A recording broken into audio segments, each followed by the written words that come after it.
പ്രാവശ്യം ബോൾ ചെയ്താൽ മതി. എന്റെ അച്ഛനല്ലേ. ഇതാ ഇപ്പോൾ ബാറ്റ് ചെയ്യുന്നത് ഇന്ത്യയുടെ അഭിമാനമായ സുനിൽ ഗവാസ്കറാണ്. ഫാസ്റ്റ് ബോളർ ബോയ്ക്കോട്ട് ബൗൾ ചെയ്യാൻ പോകുന്നു. പിന്നെ ഞാൻ വിക്കറ്റ് കീപ്പറാണ്. റെഡി. മോനെ സൂക്ഷിച്ചോണം. ബോൾ അവിടെ അങ്ങോട്ട് മാറി നിൽക്ക്. ബിജു പിൻബോളാണ്, സൂക്ഷിക്കണം. അച്ഛനറിയുന്നേ ഏർ വരാൻ പോകുകയാണ്. വിക്കറ്റ് എല്ലാം ഊട്ടിഞ്ഞ് തകരാൻ പോകുകയാണ്. ഈ അച്ഛനെ കൊണ്ട് ഒന്നും നടക്കത്തില്ല. അച്ഛനും ബിജുമോനും കാപ്പി കുടിക്കാൻ വിളിക്കും. അവരവിടെ ക്രിക്കറ്റ് കളിക്കുക. രാവിലെ ചെറുക്കന്റെ കൂടെ കളിക്കാൻ ഇറങ്ങിയോ? പോയി വിളിച്ചോണ്ട് വാ. ശരി അമ്മേ.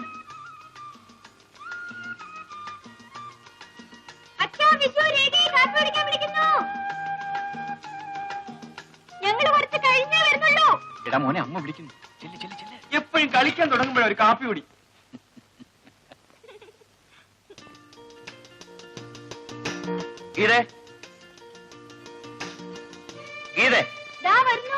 നീ എവിടെ പോയിരിക്കുക? എന്തെങ്കിലും ഉണ്ടെ വേഗം കൊണ്ടുവന്നേ. ഞാൻ അച്ഛനെ വിളിക്കാൻ പോയതാ. അങ്ങേരാ ചെറുക്കൻ്റെ കൂടെ തുള്ളാൻ പോയിരിക്കുക. വരാൻ താമസിക്കും. എനിക്ക് വിശക്കുന്നു. എന്തൊരു ധൃതിയാ.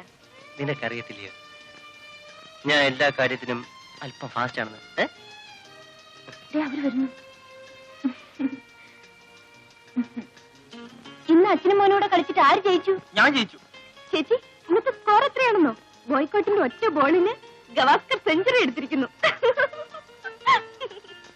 കളി ഗംഭീരമായിരുന്നു. It was a wonderful game. ഇല്ലടാ മോനെ, ചുമ്മാ കള്ളം പറയാതെ.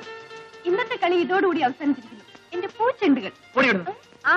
നിങ്ങൾ വഴക്കിടാൻ തുടങ്ങിയോ? മോഹൻ എത്ര നേരമായി കാത്തിരിക്കുന്നു. മോഹൻ ഇരുന്ന് മുഷിഞ്ഞു കാണും. അവൻ ഇഡ്ഡലി കൊടുക്ക. എന്നൊരു ഇഡ്ഡലി. ഈ അമ്മയ്ക്ക് വേറെ ഒന്നും ഉണ്ടാക്കാറിയില്ല. ഇത് ക്രിക്കറ്റ് കളിക്കാൻ കൊള്ളാം. മോൻ ഏത്തയ്ക്കാ പുഴുങ്ങിയത് കൊടുത്തില്ലേ? ഇവിടെ ആർക്കും ഒരു സ്പെഷ്യലും ഇല്ല. എന്താ എല്ലാരും കഴിക്കുന്നത് സാറിന് ഇറങ്ങത്തില്ലായിരിക്കും. അവന്റെ മോന്തം ഉണ്ടില്ലേ? ഗണപതിക്ക് ഇഷ്ടപ്പെട്ട വല്ലതും കൊടുക്കമ്മേ. ആരാടി ഗണപതി? ചക്കയുടെ ചവണി കിട്ടിയാലും അവൾ തിന്നോളും. ചക്കയാണെന്നും പറഞ്ഞു. അവളുടെ വയറ് കണ്ടില്ലേ? ഇത് കേട്ടോ അച്ഛ പറയുന്ന കേട്ടില്ലേ? എടാ നാളെ സൺഡേ ആണ്. നമുക്ക് പിക്നിക്കിന് പോകണ്ടേ? ഇങ്ങനെ വഴക്കിട്ടാൽ ഞാൻ ആരെയും കൊണ്ടുപോകില്ല. ശരി അച്ഛ, വഴക്കിട്ടില്ല.